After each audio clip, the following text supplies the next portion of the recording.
Welcome everyone to Proyekto Pilipino sa ngalan po ni Father Tito Kaluwag at saka ni Manolo Quezon. Ako po si Leloy Claudio.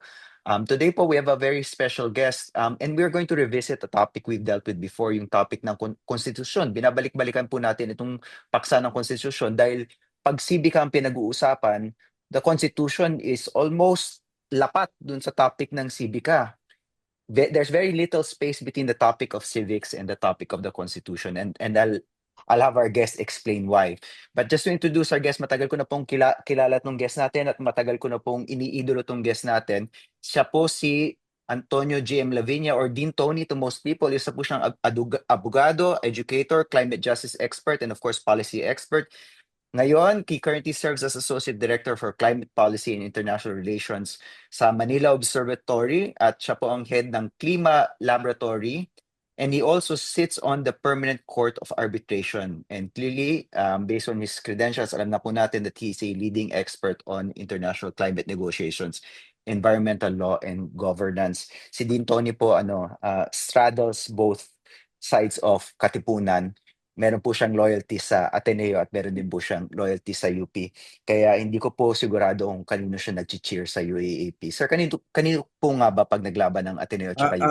Actually, lalo sa UP ako nag-cheer pag magkalaban yung dalawa. Kasi only because di ba, sanay na ako mag-champion yung Ateneo. Yung UP until lately hindi masyadong nag-champion. Kaya mas gusto ko dun sa underdog, di ba? Tama naman. Nakita ko po yung And then punto niyo. very interesting sa akin na the last time that UP champion naging champion UP sa 80s was when I entered UP. So sabi ko, may lucky charm ako sa UP. So meron po Benji kayong memories Paras of the Benji Paras era. uh, Yes. Benji Paras era. So, but seriously, I mean, hindi rin ako ganun ka panatiko sa basketball, di ba? At sa mga teams, pag iniidolo natin masyado yung mga teams, bad things can happen as we are seeing these days, no? Ay, nako, okay. Kailangan din, Iba pong kailangan din, paksa yun, pero we are recording just as we found out about yung tragic deaths of yung two Ateneo basketball players. yes. At our hearts go out, of course, to yung pamilya nila. Pero speaking of things that we can be slightly fanatical about, sa tingin ko po, yung Civica ay isang paksa na Yes. dapat medyo panatiko tayo, lalo na kung Pilipino tayo. And I want to start every episode of Proyekto Pilipino with this, asking our guests, ano po ang definition nyo ng civica, ng civics? Ang definition ko ng civic, no, is civics, yung behavior, di ba? Kung paano gumagalaw, magsalita, kung anong mahalaga para sa isang tao. At ang mahalaga dapat yung bayan, yung lipunan, yung pakikipagkapwa-tao, yung kapasidad o kakayahan na makipag-usap sa kapwa tao, kapwa Pilipino. No? So, civics is really a way of behaving, di ba? A holistic way of behaving na hindi mo tinitinan na kalaban mo lahat, di ba? O yung bayan ay palagi mo siyang kahit na maraming pagkukulang sa bayan, di ba? Hindi mo siya nakakalimutan na yun ang bayan mo na dapat mahalin mo pa rin. So for me, civics is really at the center of citizenship, di ba? Yun yung dalawang konsepto na hindi nahihiwalay, di ba? Civics and citizenship. And ayun sa topic din natin, doon din papasok yung constitution kasi yung saligang batas kasi yun ang social contract natin bilang bayan. Papasok po ako sa konstitusyon, pero alam ko po na kasusulat niyo lang po, medyo matagal na ng konti, ng isang memoir ukol sa inyong buhay.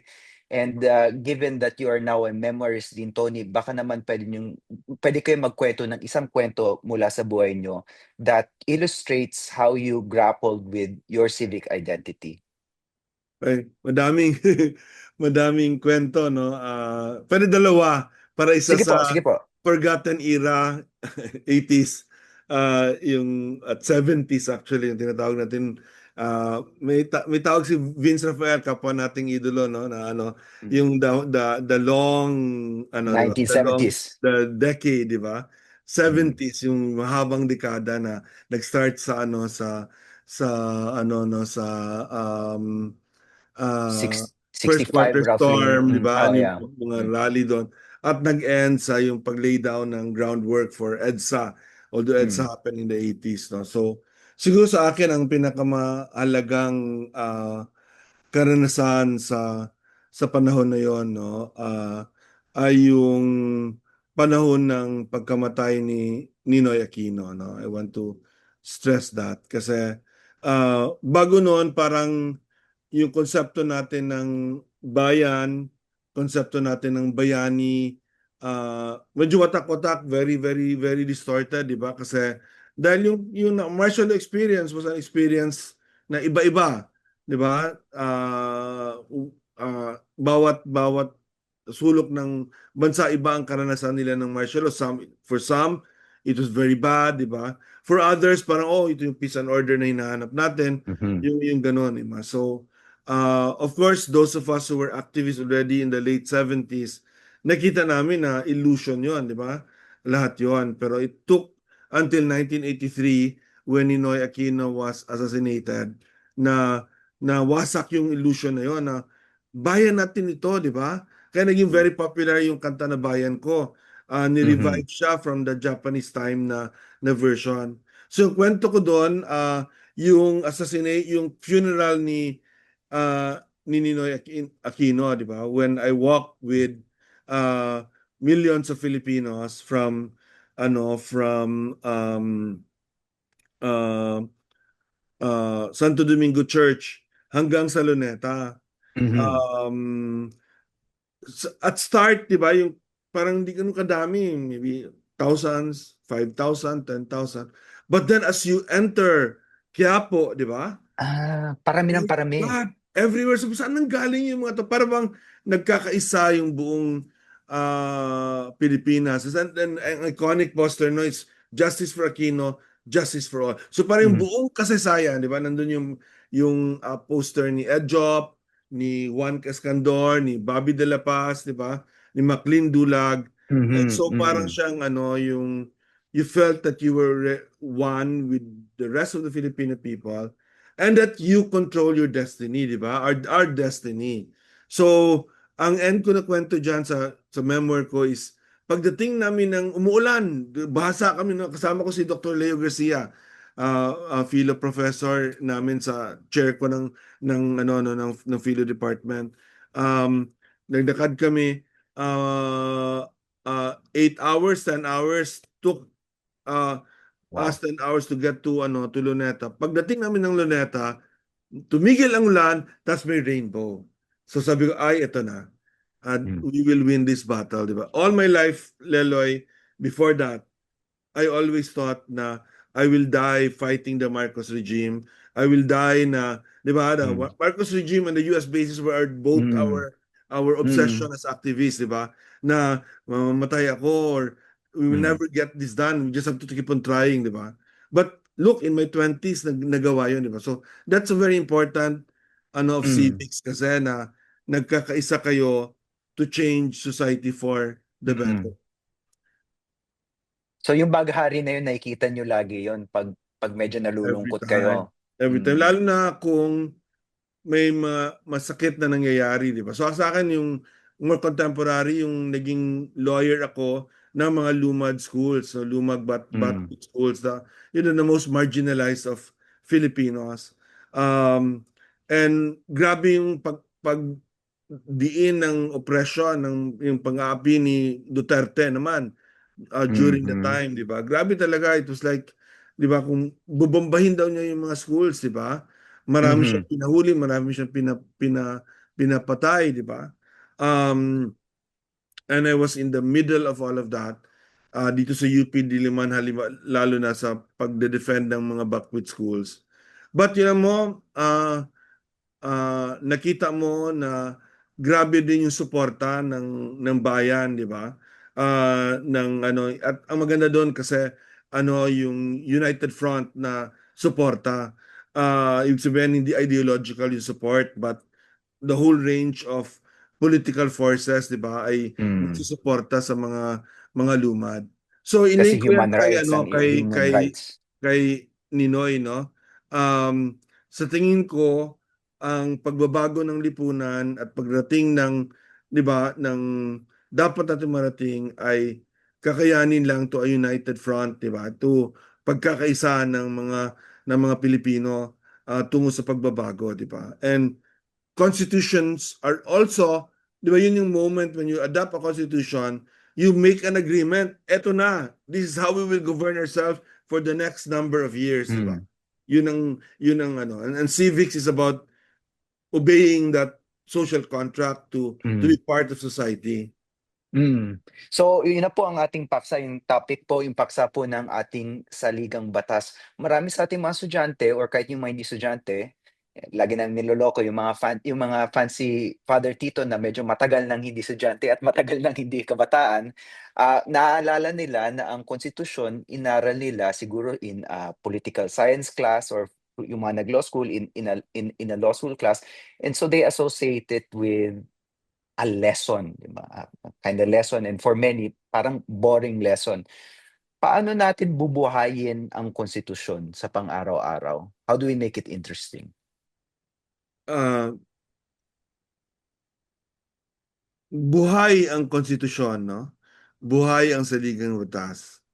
So really the best way to teach it, di ba? Hindi yung theoretical, no? I mean, actually kaklase kami ni Father Tito sa college. Ah, Imagine we knew each other since we were 17 years old or 16 years old, wow, di ba? mm. Hindi ko alam kung how old Tito. But he was very young too. Younger siya than most of his Ateneo high school classmates. Ako taga Candy Oro, bin siya, walang grade 7. So, I was only 16 years old nung pumasok ko sa Ateneo, Wow, di ba?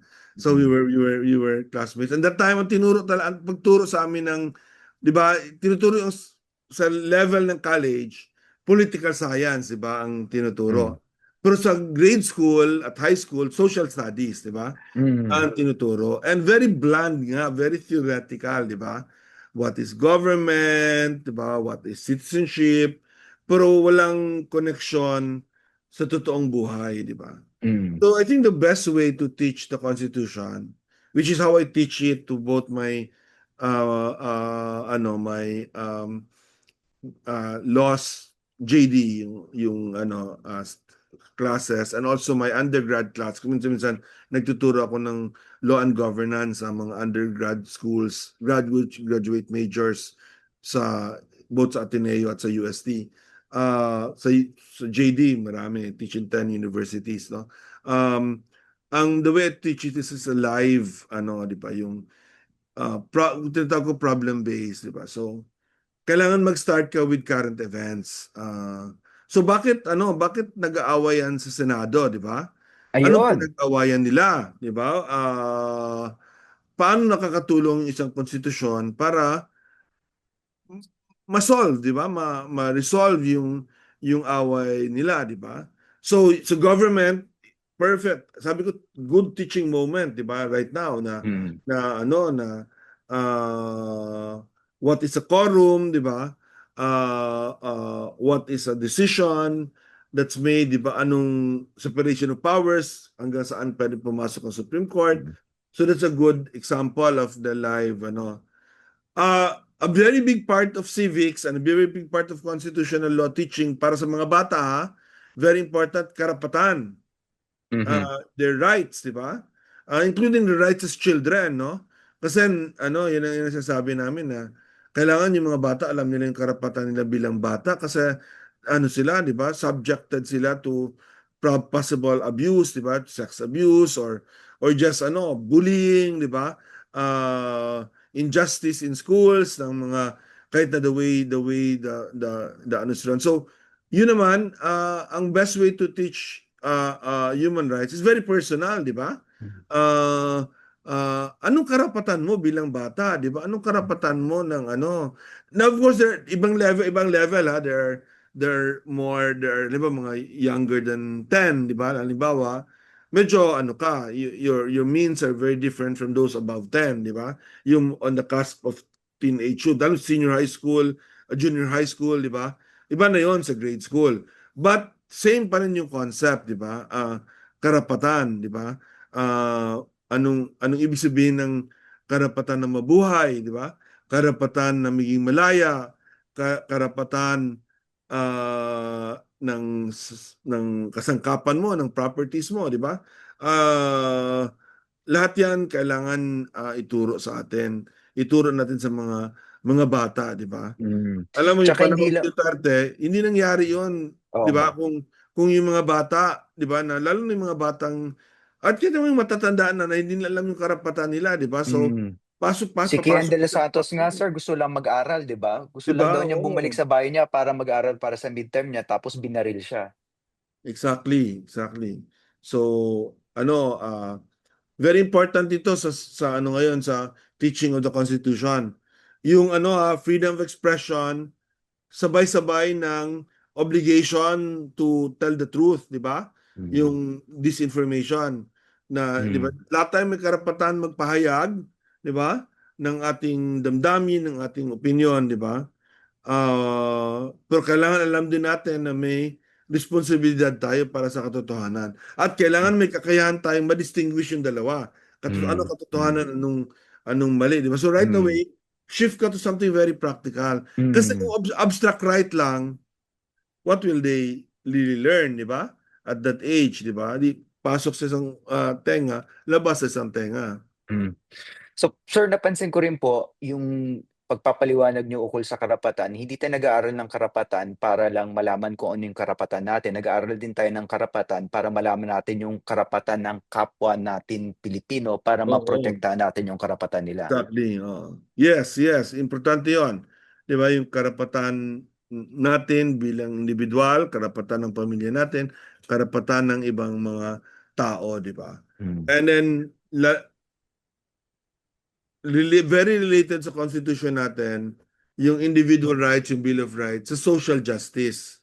Mm. Uh, yung social justice, may provision din ng constitution about social justice, mga karapatan ng magsasaka, karapatan ng mga manggagawa, di ba, ng urban poor. At ito very important sa akin personally, di ba? But also very important kasi napakahalaga sa civics na isipin mo yung pinaka nasa laylayan, di ba? Kung gamitin Mm. natin yung salita ni Mm. VP Lenny Robredo, ni Mayor Lenny Robredo, di ba?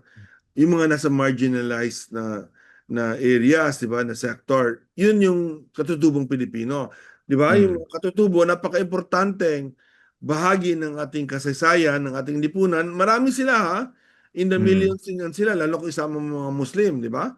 That's almost 1/4 of the country. Mm. Pero pinaka-marginalized yan, 'di ba? So Mm. alalahanin din natin na may karapatan sila na dapat nirerespeto natin at ginagalang din ng Estado. At kasalanan na rin siguro namin mga historiador na meron kaming pagkukulang dahil hindi namin sinasalaysay yung mga kwento ng mga katutubo po. Puro mga kwento ng mga taga Manila or ng mga Christianized Filipinos. Ibang paksa na po yun. Pero Oo. itong saligang batas po, itong saligang batas po natin, nabanggit nyo, ah, mahirap pong pag-isipan ang konsepto ng sibika sa Pilipinas kung hindi natin pinag-iisipan ang konsepto ng saligang batas dahil ito ay kumbaga parang isang default operating framework nating lahat.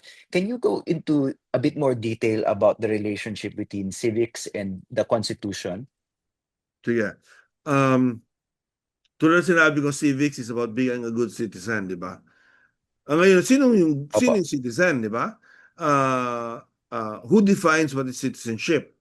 Nasa Constitution yun, di ba? Ito yung mga citizens of the Philippines. Those whose fathers or mothers are born of citizens of the Philippines, those naturalized in according to law, etc., etc. May enumeration yan, di ba? The moment citizen ka, it comes with certain rights, di ba? Although some rights are universal, kahit hindi ka citizen, you have those rights, di ba? But Mhm. some rights are like property rights are limited to Filipinos. Voting rights, di ba? Yan, napakalaga. Sa civics tinuturo kayo, you have to vote and you have to vote well, di ba? Ano yan, inherent yan na link. Pero ano ang struktura natin ng pagboboto? What is an election in the Philippines, di ba? So palagi, nasa Constitution yan. An election is, at kasama na dyan yung interpretation ng Supreme Court, no? An election, di ba, is kailangan secret balloting, di ba? Kailangan qualified voter, kailangan may integrity sa pagbibilang. Di ba? Hindi pwedeng kahit sino na lang ang mananalo. Hindi pwedeng may dayaan sa Mhm. ano. So,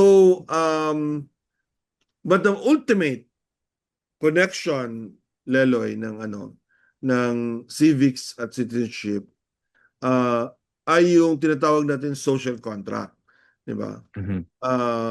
Civics is a form of behavior, sabi ko, among those who consider themselves part of a group of people, like Filipino Mm. citizens, di ba? Pero sa Pilipinas, as a historian, you would know this, di ba? Uh, what really binds us together, di ba? Sa totoo Mm. lang, di ba? We are very, very different from each other. We have very diverse cultures, diverse experiences. Exactly. We Exactly. are archipelago, di ba? Exactly. Uh, so historically, di ba, yung what has really bound us is law, di ba? I mean, more than anything. Mm. Kasi Yes. yung even the definition of the Philippine archipelago, di ba? Mm.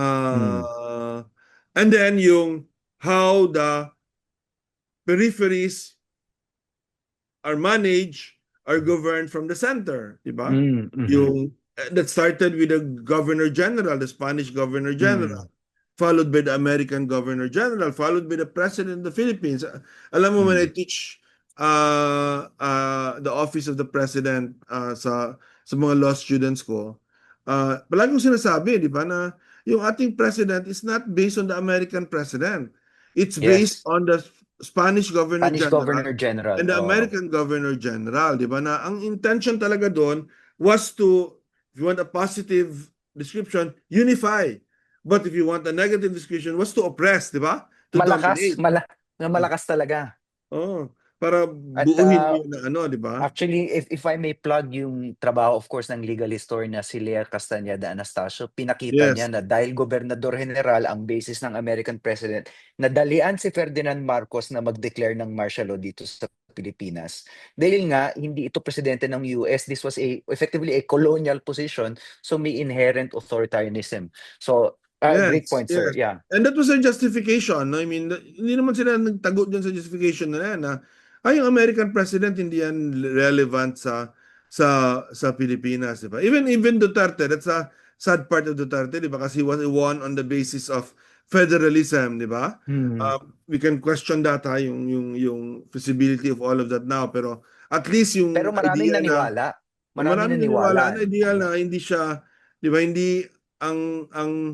hindi dapat Manila ang nagko-control, di ba? Mm. Pero mas lalong nag-control yung Manila under the time of Duterte, no? I mean, Yan, so kabalintunaan. because whenever you have a strong president, ganun talaga ang mangyayari, di ba? Mm. Na because all the powers are inherent in Mm. the Mm. Mm. president. But I want to also say lang na bidat as it may na ganyan ang kasaysayan natin. Starting 1935, when we ratified the 1935 Constitution, na at the time universal na ang voting, di ba? Women Yes. could already vote, di ba? May legitimacy na yung Constitution na yan. You can criticize it for all you want, ha? Di ba? But yun ang pala ko sinasabi, what's a better way than voting, di ba? To achieve consensus in society, di ba? Yung parang so nangyari yan sa 1935 Constitution, hindi yan nangyari sa 73 Constitution. Even the Supreme Court said, hindi yan validly ratified ni Marcos, di ba? Tama. Pinilit Mm. lang yan and wala tayong magawa kasi for political questions daw, hindi yan pwedeng But 87 Constitution, ganun din naman. Although written by handpicked people by Cory Aquino, nagkaroon naman ng referendum. Di ba? I Mm. was there in the referendum. It was a true debate, di ba? Na nangyari sa referendum. And so, for me, yun yung yun yung magiging social contract mo, di ba? Ang Mm. maganda lang, Leloy, that social contract includes the way of changing the social contract. Di ba? Yes. Yes.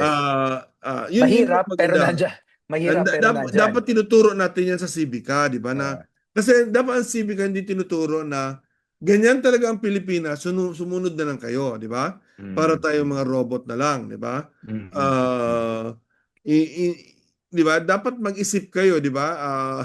Wag niyong gamitin yung AI to ask you that question, di ba? Because talagang bulok ang sagot ng AI tungkol sa civics. Honestly, mm. sa Constitution, lahat yan, bulok talaga. They will give you the most mediocre answer, di ba? C plus answer. Well, D at best. actually, kasi wala naman akong magawa. So sinasabi ko sa mga klase ko, bahala kayo kung gamitin yung AI sa mga sagot nyo. Pero yun na nga, sa experience ko hanggang C plus lang kayo. Mataas ako magbigay ng grade, Leloy. If you do well in my class, uh, di ba? B plus to A, di ba? Yun yung ano ka sa akin. So, pag C plus ka, kasi ginamit mo yung AI, hindi ka nag-isip ng sarili. So, dapat yun ang sinasabi ng sa Civica. Think, di ba, independently, Mm, di ba? And mm. even our society, even our governance, Mm. even our government, di ba? Uh, our social contract allows us to think critically of that Mm. government and of that society and of that constitution. Di ba? Yes. We Yes. are not doomed to the same constitution. Sir, yung magandang gusto ko lang i-emphasize yung magandang nasabi niyo kasi marami sa atin ngayon tinatanong ano ba talaga yung Pilipino at mahirap sagutin yon. May mga tao sinasabi yung mga Pilipino ay yung mga descendants of Austronesian speakers. Pero according to the Larena Lab, for example, a lot of the early Cordillerans were not Austronesian speakers. Oo. So hindi sila Pilipino. Eh, paano yung mga Chinoy nating kababayan? Di rin sila Pilipino. Yung Negrito, clearly arrived in the Philippines before the Austronesian wave. And then we're not even sure, according to Stephen Acabado, kung ano ang Austronesian. May mga nagsasabi na ang Pilipino ay lahing Pilipino. Ano ba ang lahing Pilipino? Genetically, you cannot determine what a lahing Pilipino is.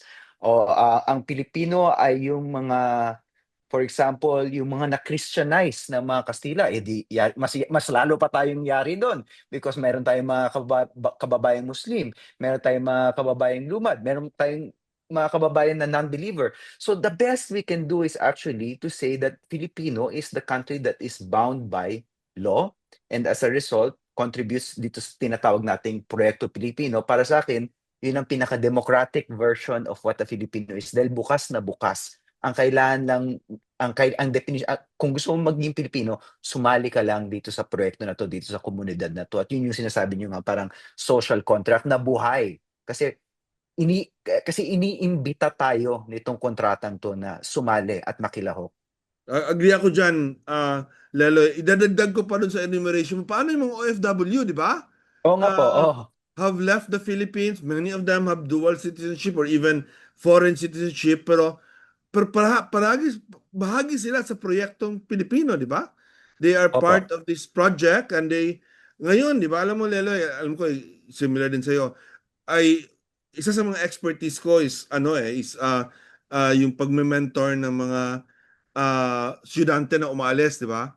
At opo, at mga umalis na kasi karanasan ko 'yun, umalis ako, nag-aral ako, bumalik ako, and then umalis ako ulit, nagtrabaho ko almost 10 years abroad, di ba? Tapos bumalik ako ulit. I raised my children abroad and brought them all back, di ba? Yung ganun na ano. So and through the years, talagang ang dami-dami kong conversations with Philippines ng lahat ng level, very professional to OFW, hmm, domestic workers, di ba? Service staff ng mga restaurants at lahat all over the world, di ba? So, yun, citizenship in the legal sense, di ba? Is not the most important driver. The most important driver is yung connection mo sa hmm, Pilipinas, sa proyektong hmm, Pilipino, di ba? Hindi na sa hmm, pamilya mo, sa di ba, pakiramdam mo na bahagi ka ng Pilipinas, di ba? hmm, At mahal ka din ng Pilipinas, hmm, binabahagi ka din ng Pilipinas na hmm, kasama nila, no? And so hmm, sa akin, that's why sa advice ko ng mga umaalis, di ba, na natatakot sila baka hindi na ako bumalik. Kung hindi ka babalik dahil gusto mo, di ba? Dahil may hmm. naranasan kang iba doon na gusto mong mag-contribute, di ba? At okay lang yun kasi maraming paraan na Opo, kakasali ka sa proyekto ng Pilipino kahit wala ka, di ba? And vice versa, di ba? Yung mga babalik na dito, di ba? Madaling mag-integrate, di ba? Mas mahirap noon, ha? Mas mahirap noon. yeah. Ngayon because of the yung mas bukas na yung lipunan, di ba, Mm, ng mga Pilipinong umaalis at mm, bumabalik. Alam mo ba dati, ano yan, ha? Ano yan, hindi yan mini-welcome, ha? Grabe, you're probably too young to have witnessed this, Leloy. Pero grabe ang debate on dual citizenship sa Pilipinas, ha? Grabe ang okay. debate sa sa Ius Sanguinis at Ius Soli, di ba? Yes, Yung of course. purity si Oh. po, di ba, 1935. election ni Grace po was one of the reasons na natalo yun kasi hindi siya makakapagkampanya Oo for nga eh. almost 4 months, no? Kasi And unfortunately ngayon sa uh, dyaryo may nakikita ko meron ng mga racist comments directed at Senate Pro Tempore Win Gatchalian over yung di ba? Chinese daw siya. Yung Hanggang ngayon, hindi talaga Chinese, di ba? natitigil, Hindi nakakainis. natitigil. Pero at least yung minority na compared to noon Oh. na grabe yung di ba? So it's a project that is evolving. Mm. Alam ko na maganda yung mga sinasabi, may mga sinusulat ngayon si di ba? May lecture si Jojo Abinales dun sa Mm. Mindanao. Ang ganda-ganda ng Mm. lecture yun sa book festival about Mindanao. Nasulat na rin yan Mm. yung yung Mindanao identity, di ba? At Yeah, siyempre yung people are worried Mindanaon. na Mm. that actually will mean di ba, dilution of Filipino identity. Hindi, di ba? The Hindi. more you Mm. identify with where you are and a Mm. place where you are, Mm. that actually makes you the Filipino nation stronger. Yes. Lalo na Yes. kung ano sila noon, di ba? Marginalized sila, di ba? So, Yes. of course, syempre worried ako about Yeah. the direct implications in terms of Duterte coming back, etc. Pero para sa akin, minor yun eh. 'Di ba? Kasi at some point, 'di ba, Mm. we will go over this current Yes. generation of politicians. Yes. Sana the Yes, earlier the better, 'di 'di ba ba? po yung perception ng Mindanao ay watak-watak between Christian settlers, between Moro and Exactly. between Lumad. So Tribe peoples. and it's very good itong image na lahat itong mga to meron ng idea of Mindanaoan pride. Kahit na for us misdirected sometimes towards the Duterte, the core principle is good, and lagi kong binabanggit dito sa show na to si former Senator Camilo Osias, late Senator Mhm. Camilo Osias, meron siyang concept ng datayo yung sa Ilocano yun eh, na ang pagkilala mo sa pamilya mo ay magiging training ground para sa pagkilala mo sa lungsod mo. Ang pagkilala mo sa lungsod mo ay magiging training ground para sa pagkilala mo sa bansa mo. So palapad ng palapad. Hindi yun exclusive, kundi yung solidarity that you build on a smaller level becomes a way through which you experience solidarity at a higher level. And so Yeah. hindi yun mutually. At Exactly. yun ang nakikita ko sa Mindanao ngayon, yung expansion nga nitong konsepto ng datayo. Sir, pupunta naman ako sa something more specific. Ito naman pong 1987 Constitution. So, ang Proyekto Pilipino, of course, ang expression natin of wanting to be in this Proyekto Pilipino is through a document. And this is the Constitution. However imperfect, this is our expression of our desire to contribute to a common project of the Philippines. Now, itong 87 Constitution na po, whether we like it or not, ito pa ang current manifestation ng desire na yun, current expression through law ng desire na yun. Ano assessment nyo dito sa very specific document na to, itong 1987 Constitution? Mixed feelings ako, no? The first is, it was a very good document to govern us for the next few decades after the Marcos dictatorship, no? Nung natapos yung Marcos dictatorship, we needed to restore democracy, di ba? We needed to uh, reorganize government, reorganize society for the same goals that we had, di ba? And of course, nadagdagan from the 1934 Constitution, naging mas malaki yung social justice goals, di ba? Yung mga um, pagkilala ng ng mga karapatan ng mga katutubo. So maraming magandang elements, no, yung pag-emphasize ng human rights, yung 1987 Constitution.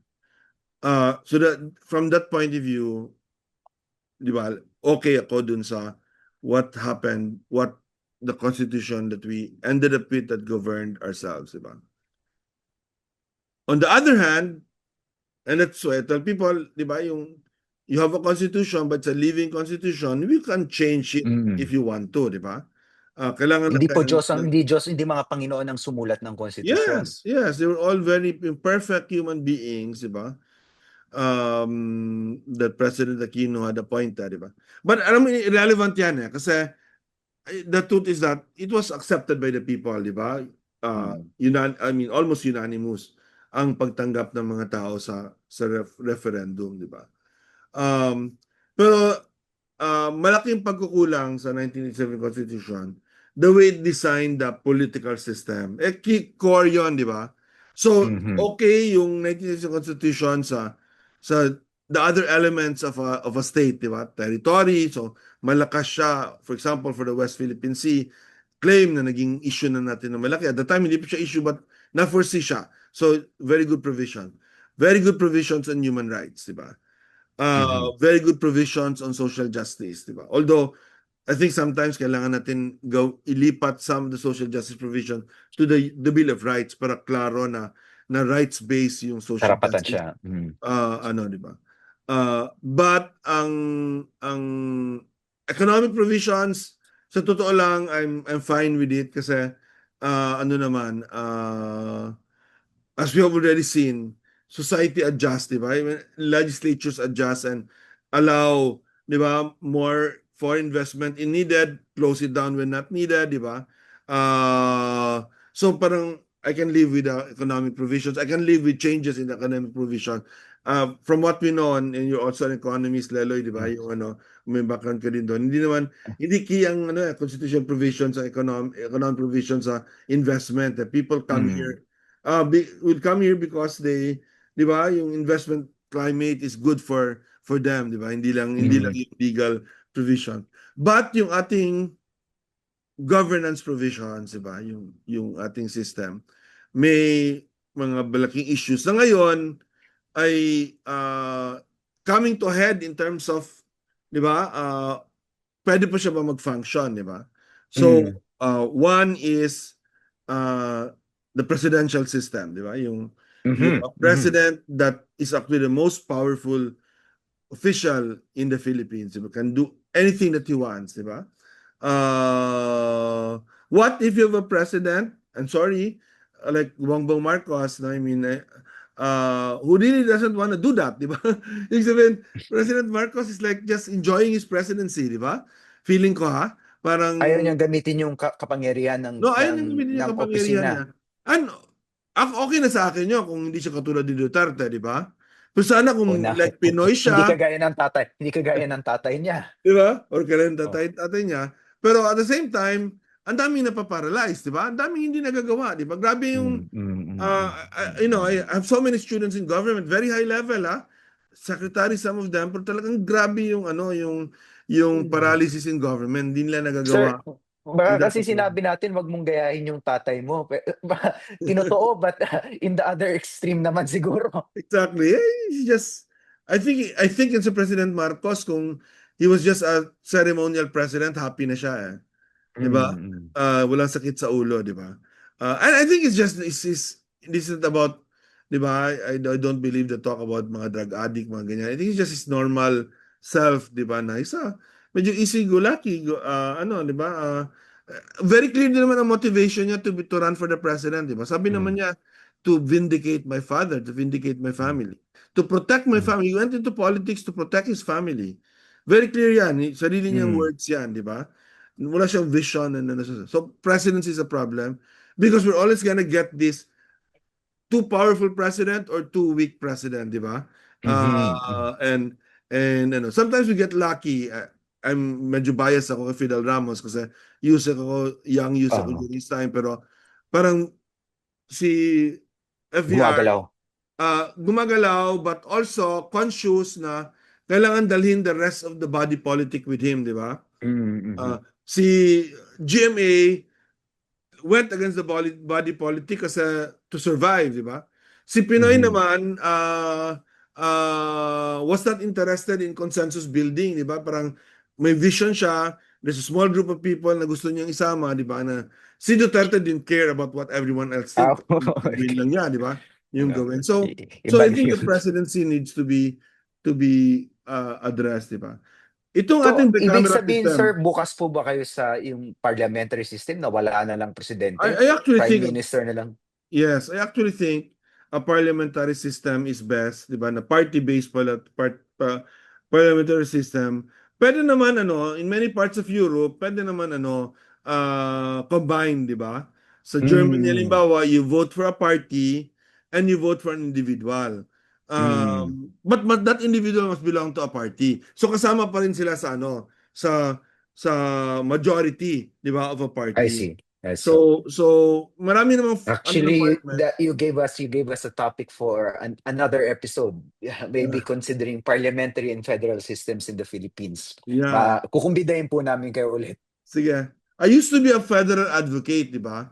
Pero nung time ni Duterte, as we start to serious na ba? Serious na ang usapan. Di ba? Kasi akala namin gusto ni Duterte, di ba? There's a real question of economic efficiency, Leloy, di Mm, ba? mm. Na can we really have another level of government in everywhere, di ba? Kasi Right, a right. federal system is not local autonomy. That's different, di ba?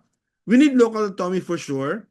And maybe special federal systems, di ba? Like Mm, Bangsamoro for historical purpose, mm. Cordillera for historical purpose, Yes, yes. and those regions that can afford it, di ba? Mm, But many regions cannot afford to pay for, di ba, a regional governor, a exactly. regional parliament, a regional Supreme Court, di ba?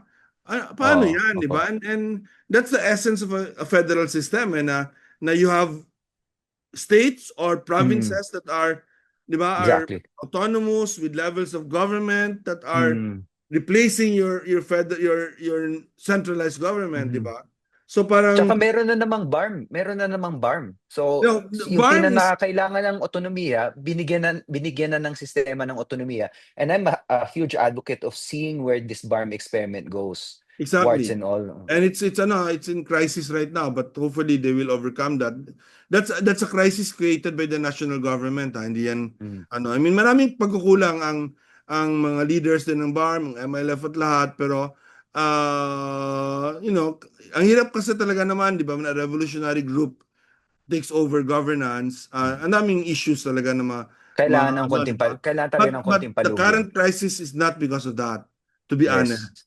The current crisis is because again yung failure ng president, di ba, to understand the situation, di ba? To engage in the Mm. situation, allowing yung kanyang mga presidential advisor sa peace at sa yung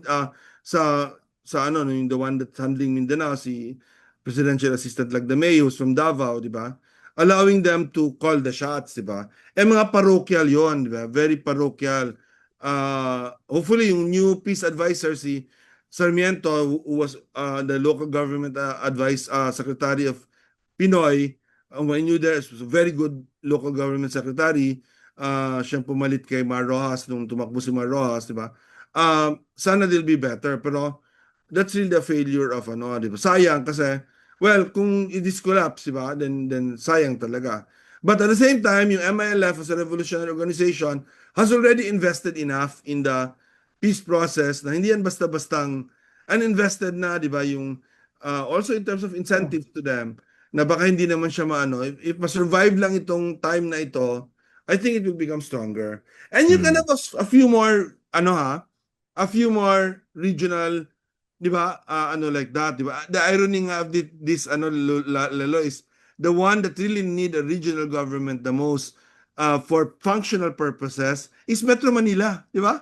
Yes, yes, yes. We At actually dahil, need wow, this is another, yeah. At hindi dahil si Imelda Marcos ang former governor ng Metro Manila, no, ay no, it is going to be a bad idea to revive the kahit yeah, anti-Marcos, kahit anti-Imelda ka, hindi yeah. mo dapat sabihin na bad idea yun. Yeah, yeah, yeah. Ngayon, Wow, di ba, there's so hindi lang many. yung yung traffic at yung waste, may role ang regional MMDA dyan, but in everything, di ba? Kasi talagang pero ang hirap-hirap. And it brings me to the other point na problema ng 87 Constitution. Alam naman natin that yung dynasties, di ba? Yung political dynasties, di ba? Mhm. Alam na Pero yun. hindi po ba bahagi na ng Kaya nga, 87 alam na Constitution yung nila noong anti-dynasty? 1987 na problema ang political dynasties. But they did not define it, di ba? They asked I Congress see, to do it, I di see. ba? So why Mm. would you ask the people most affected by it, di ba? na may conflict of interest to Ayun. draft the rules for it, di ba? So, Ayun. we haven't made a lot of progress. Lately, dahil sa flood control, di ba? Nagkaroon tayo ng konting arangkada. But look at what Mhm. the House of Representatives have come up with, di ba? It's a what they call a fake anti-dynasty bill, di ba? It's a bill that allows political dynasties, di ba? And that ano. So, I don't know what the Senate will do. Baka mas lalong i-dilute na Senate kasi actually yan yung latest na bill ng anti-dynasty will prohibit the kind of Senate we have. Hindi ka pwedeng dalawang Mhm. senator na magkapatid, di ba? Yung mga ganyan. That's the most it will do, di ba? But it Ah, will allow a senator, a congressman, a mayor from the same family. mhm. It will Mhm. allow several mayors from the same family in the same province, di ba? So Mhm. ano siya, it's a fake anti-dynasty bill. And until we solve that, di ba, we will not solve corruption actually as an Mhm. issue. So yun ang ating challenge, di ba, na kailangan natin harapin na sana may willingness tayo to to even discuss it, di ba? Ako at sa mga progressive groups, talagang sinasabi ko yon na kailangan na natin siyang pag-usapan yung charter change. Mhm. Syempre, ayaw natin ng charter change that will extend terms, mga ganon, di ba? Yun naman Mm, ang yes, yes. takot natin, di ba? Or that will purely deal with Mm. economic provisions, di ba? Mm. But I think it's very important to, kasi, di ba, civics is again based on a social contract with the Constitution. Pero paano yan, Leloy, when a lot of people are very angry with the senators, with the congressman, di ba? Wala ng Grabe na yung credibility. there's a yung I don't know if from a political history point of view yung may equivalent but to this extent na grabe yung anger ng mga tao And I sa don't think that ano, we di ba? can find a parallel example of being so angry at the Senate. At the House, siguro before, marami na nagalit sa House. No. Pero yung Senado na talagang dati tinitingalaan ng mga tao, napakabagot. At saka yung bastusan talaga recently. Diba Well, grabing bastusan eh. we're just at time, sir. So, ang dami pang pwedeng pag-usapan dahil nga nabanggit natin na ang konstitusyon ay talagang basehan ng ating sibika at ng ating politika. So, kahit anong tanong, pwede mong na political, pwede mong maiugnay sa konstitusyon, sa saligang batas ng Pilipinas. Kaya ito ay nagbubukas ng maraming mga issue. And hopefully in the future, we can invite you again to discuss charters change, particularly yung issue ng federalismo at yung issue ng parliamentary system sa Pilipinas, kung viable ba yun para sa atin. But for now, I just want to, perhaps for my closing words, and then ang closing words is of course for our guest. Ang closing words ko is, bawat lipunan merong default operating procedure. At kailangan natin ito dahil siyempre kung wala tayong mga prinsipyo that we can fall back on. And para sa akin, ang nabanggit ng ating guest, ang pinaka-important na default operating procedure natin ay yung karapatan. Yung karapatan natin bilang individual, pero yung karapatan natin bilang mga grupo at bilang mga lipunan. At inaaral natin to hindi lang para sa ating sarili, kundi para sa ibang tao. Dahil walang proyekto kung ang pinoprotektahan lang natin ay yung sarili nating karapatan. We need to be there for the rights of other people. At sa tingin ko, ito yung naging problema nung panahon ng EJK. Kasi marami sa atin, sinabi lang natin ang importante yung karapatan kong mabuhay ng tahimik. Wala tayong pakialam na habang tayo nabubuhay ng tahimik, mayroong mga tao kagaya ni Kian de los Santos na binawian mo ng karapatang mag-aral, binawian mo ng karapatang mabuhay. So, tandaan natin na ang karapatan ay para sa atin, pero para din sa ibang mga tao. At kung binasa natin ang konstitusyon natin, however imperfect it may be, I think it does a good job of telling us that we have rights and that those rights are not just for us but for other people as well. So, yun lang sa akin, and I will leave the final comments to our guest, Dean Tony Lavinia. Thank you, Laloy. May magandang Bisayan word para sa civics, no? Amping, 'di ba? Amping. Amping, Okay. 'di ba? Ah, ang amping is kasama kita, kasama mo ako, 'di ba? I'm with you, 'di ba? So yun ang hinihingi natin sa proyektong Pilipino. 'Di ba? Wherever you are, kahit OFW ka man o hindi, lumad ka man o hindi, 'di ba? Moro o Kristiyano, 'di ba?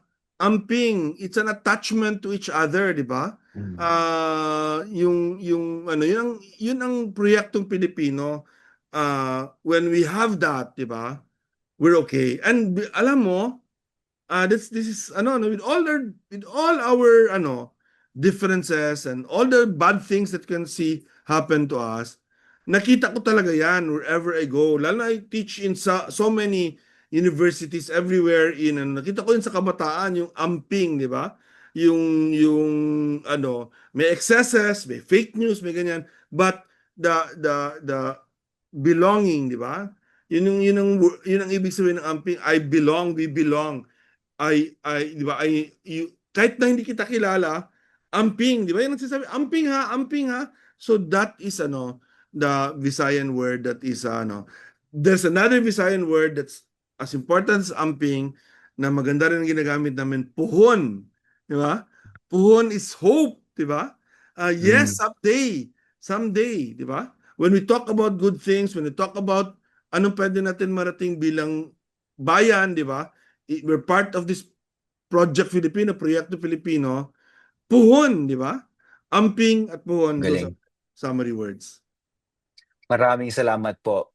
Amping at puhon, so magkasama tayo at nangangarap tayo na magkasama. Yung konstitusyon ay expression po nun at, amping po din Tony, salamat po. Thank you. Amping at puhon po sa inyo. Thank Maraming you. salamat sa ating mga viewers sa ngalan po ni Father Tito Kaluwag at Manolo Quezon. This has been Proyekto Pilipino.